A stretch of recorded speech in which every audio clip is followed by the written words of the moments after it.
What's going on, everybody? Welcome back to Outside the Stadium. We are here today with former NBA player Ronnie Brewer. Ronnie, what's going on? Not much. How are you? I'm chilling. It's a beautiful day outside. I go by Kush. Coming at you from that beautiful Jazz locker room is Dero. And coming at you from that nicely painted wall is Harry. What's going on? Dero, you want to lead us off? Yes. Thank you, Ronnie, for being here. So my first question, you've had a lot of experience in the league, and I want to ask you a little bit about the playoff environment. You've obviously been there with the Jazz, Chicago, OKC. Do you want to just talk about, those experiences? I think like in the league, and I think for the fans' standpoint, I think they take it for granted. But as a player, you know how hard it is, the work ethic, and how kind of lucky you have to be to even make it to the playoffs. There's a lot of guys who don't make the playoffs, a lot of organizations that don't make the playoffs. There's a lot of guys that don't make it past the first round. There's a lot of guys that don't make the conference finals. And because of certain players, there's a lot of guys that don't make it to finals and get rings. So it was definitely a blessing my first year in the league to, I wasn't playing a lot, but, did play and got some experience in the playoffs, and, going to the Western Conference Finals was great. That whole time in Utah, we had some pretty strong teams, got to play for a Hall of Fame coach, Jerry Sloan, and, I don't take those years for granted at all. And then, I go on to Chicago and, get to play with Coach Tibbs and MVP Derrick Rose. And, we're on the pace of, try to vie for an NBA championship. But, we ran into a very talented Miami Heat team my first year there. And then the second year, D Rose got an injury when we were the first seed and towards ACL versus the Sixers. So that kind of put a halt to a lot of our momentum and opportunity to try to win a championship. And, some of those other teams, we had some really good teams. When I was with Oklahoma City, I thought we had a chance. But Russ goes down with the knee injury. And, playing with the Rockets, playing with such a good guys, James Harden, Dwight Howard, and Chandler Parsons, Jeremy Lin, Pat Beverly too. I thought we had a great opportunity to try to win. So I've been blessed to be put in a lot of different situations where we not only made it to the playoffs, but we had pretty extensive runs in the playoffs. Yeah, you got to appreciate every playoff moment because not everyone can make it there. Yeah. So you were known in your career as a defensive anchor, having 2 seasons in the top 20 in defensive rating and 4 straight seasons in top 10 steals percentage. Can you talk a little bit about your defensive mentality? Well, I mean, for a lot of people who've known me previously, I scored a lot of points in junior high, a lot of points in high school, and I led the SEC in scoring. So when I got drafted by Utah, Coach Sloan basically said, hey, if you want an opportunity to get on the court immediately, as a rookie, which I don't like to play rookies, you have to do something that our team doesn't have. And so, I think he gave me a few tests to show that like I could be a defensive stopper, and kind of the rest is history. He put me on usually the best guard. If it was the point guard, shooting guard, or small forward, I moved around to try to slow whoever was playing down a little bit and give us the best opportunity. So I tried to make it as tough as possible for the opposing player to score, and I tried to play the passing lanes to get as many steals as possible. Yeah, definitely. I think you definitely succeeded in doing that. Ronnie, let's talk about what you've got going on post-career after the fact, because I think right now, we're in a time where people are speaking up for, righteous motives and trying to support change, but but very few people know what to do after that, after they speak up. And you've done a lot. You tell us about, the summer bit, the basketball camp, the radio show, the trucking company. I mean, the Ronnie Brewer Foundation. I can go on and on. Yeah, man. It's, a lot of people, it's all they know is basketball because you've been being focused on basketball your whole entire life and trying to make it to the pinnacle, make it to the NBA. But there is life after basketball. Growing up in Fayetteville, Arkansas, we had a few guys from the University of Arkansas that make it to the pros, but we really didn't have somebody from our hometown that we could say made it. So we looked up to majority of the people that went to University of Arkansas as our star role models. And for me, I wanted to start the Ronnie Brewer Foundation basically to to help at-risk kids in the community, to give back to the Boys and Girls Club, which raised me growing up, and just be an outlet to help other organizations to be able to see change. And so my foundations helped numerous families and kids, which that was the goal, and that's what I wanted to do. I wanted to show how you can be from Fayetteville, Arkansas, and you can still make it to the NBA. I have a hair store here that sells beauty supplies, hair products, hair couture. My sister and my mom basically own it and run it on the day-to-day. And I wanted to be able to help them, fulfill their dreams of, hey, we want to be a store owner to give back to a market that is not very popular here. So that's kind of how we started that. And, just being in basketball, I wanted to diversify a little bit. So I got a little bit of real estate and owned some properties around Northwest Arkansas. And I went to University of Arkansas, and I left early, but I came back to finish my degree in broadcast journalism. And so I wanted to kind of use that platform to be able to get on the radio and at the Power Hour at 99.5 to be able to kind of talk about local sports, but also be able to talk about different topics that's going on right now. And so, it's a great platform for me. And, the trucking company was just a weird thing. And that I one of my friends got invested into it, and then I took it over and, just started running it. So, and then coaching at Fayetteville High School. I usually rocking my Fayetteville High School. I don't know if y'all can see it, but I went to school there, alma mater. One of my best friends became the head coach, gave me an opportunity to coach, and it's been a blessing to be able to go back and be a mentor and a role model to those kids that I teach every day. Yeah. They inducted you into some sort of Hall of Fame there, didn't they? Yeah. Just the Hall of Honor here. It's some other great names that's been there. I was really blessed to be able to, growing up when I did, my best friend Wallace Spearman was an Olympic track runner, had some records in track. And then one of my other best friends, Blake Parker, became a major league pitcher. It was kind of crazy because he played catcher his whole career and then turned into a major league pitcher. We were actually he was playing for the Cubs, but I was playing for the Bulls during the same time. So that was pretty cool. And those guys both got inducted, and, it's just awesome to be able to, see your name sketched in the property for however long that high school's there. 100%. Yeah. I'll say you've accomplished a ton on the court, obviously, but, post basketball, you've, accomplished a ton also. So it's really, really impressive and inspiring. So thank you for sharing all of that. Just to turn it back to basketball for a second, and this is probably going to be a tough question because you've been on a ton of great teams with a ton of great players. Top 3 players you've ever played with in your career? 3 players I've ever played with in my career. Man. Oh man, that's probably one of the hardest questions I've had to answer, because I was put in situations like when I came in with Utah, like Darren Williams, like people don't really give him the credit, like just because like we played in Utah and we weren't getting a lot of media, but he's one of the top point guards in the league when I was there.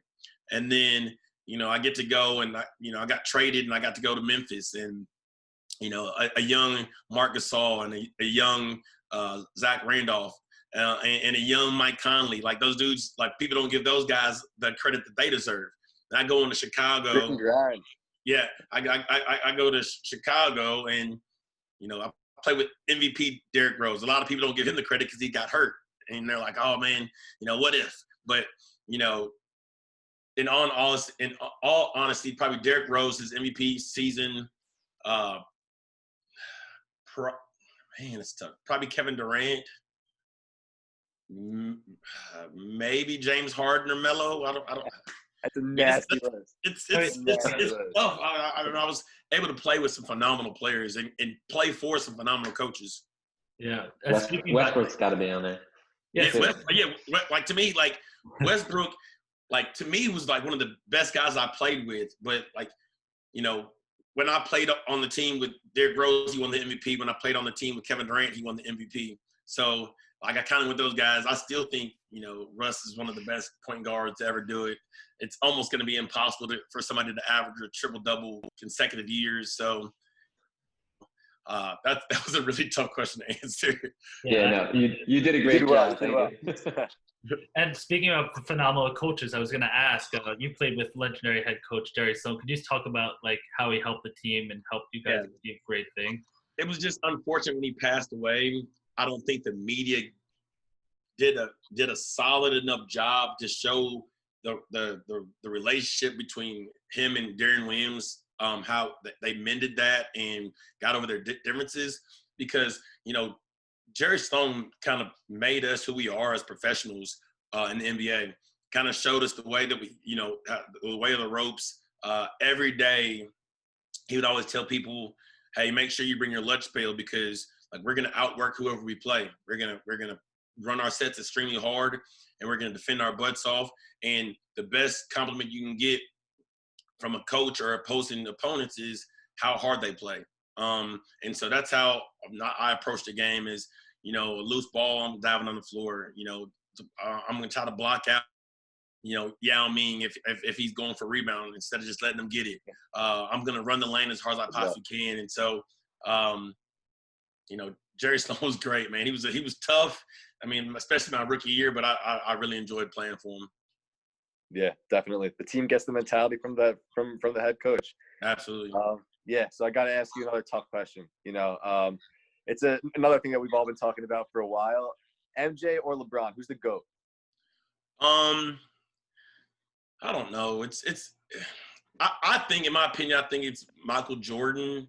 Just because, you know, like he had the same amount of pressure as LeBron. Like people don't understand. Like LeBron was considered like, you know, crowned the king when he was like 13 or 14 years old, and he's still carried all that pressure and still succeeded and still has won championships and MVPs and stuff like that.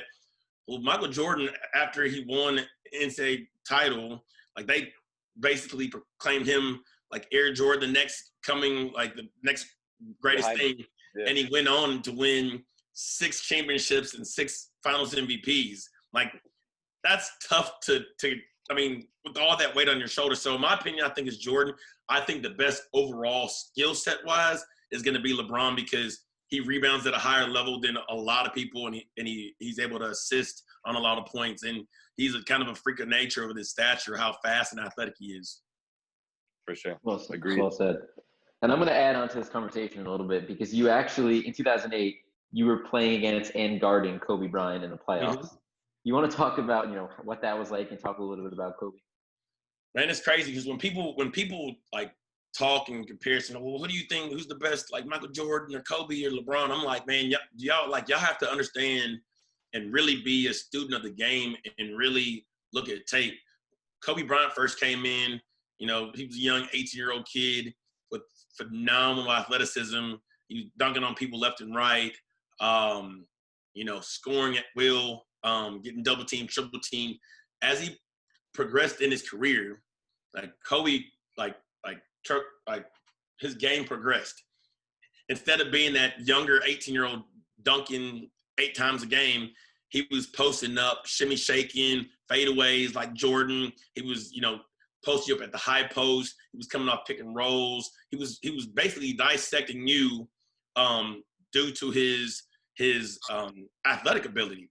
And so to me, he's one, if not the best skilled player. Like LeBron is I used to say this all the time, like Kobe's not going to pass the ball because his mentality is that he thinks he can score on you every single time he touches the ball. Every time he shoots the basketball, he thinks it's going in. So yes, he's not going to pass the ball to somebody he thinks is not better than him. He thought he was the best player every time he stepped on the court. And to me, that's why he had that killer instinct down inside of him that, you know, nobody's going to stop me. So it was crazy having to guard him night in, night out.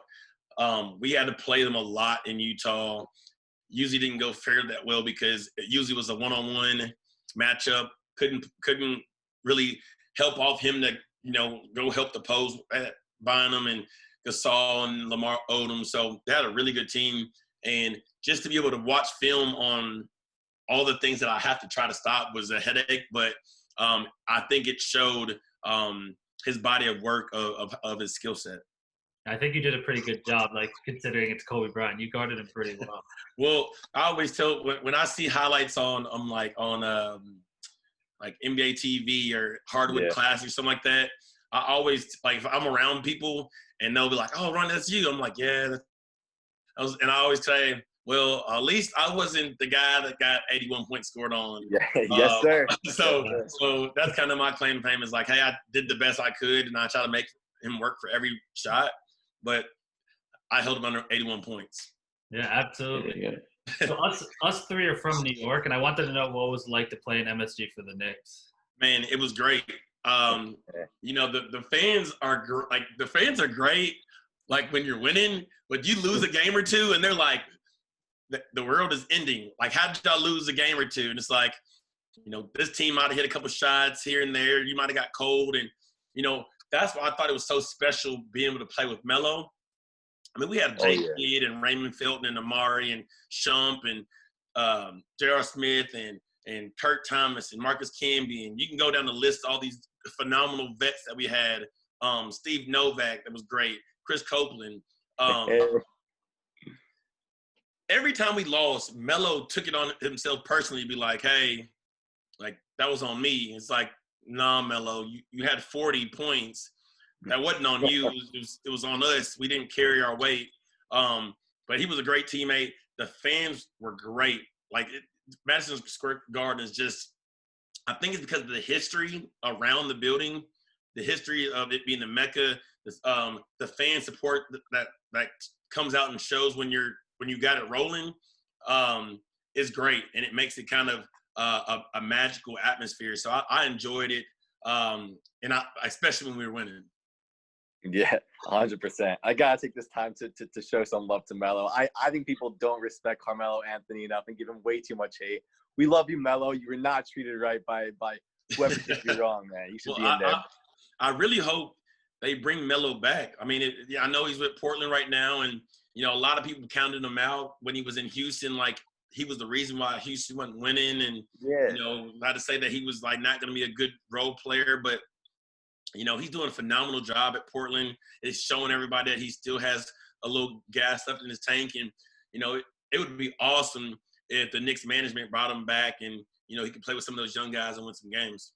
Yeah, I agree. And I don't like to end on a serious note, but let's call this an important note, just with what's going on before the NBA restarts. You know, we have players like Kyrie Irving saying that starting basketball would be supporting systematic racism, and then players like Ed Davis saying, what about me? And Austin Rivers saying, hey, we could use that money to help support causes for Black Lives Matter. Can you talk about what you think is that the NBA should institute as part of their restart plan? Well, I think a lot of the players are seeing, like, you know, they want to some want to play, some don't. Some want the money, some don't. Some want that to be a platform for them to speak up. Some don't. You know, my opinion, I think it would be great, like barring how much money all these leagues make per year, especially during a time when there's a lot of Americans that are out of work. It's not a good look when people are like, I'm not going to take millions of dollars to play a game.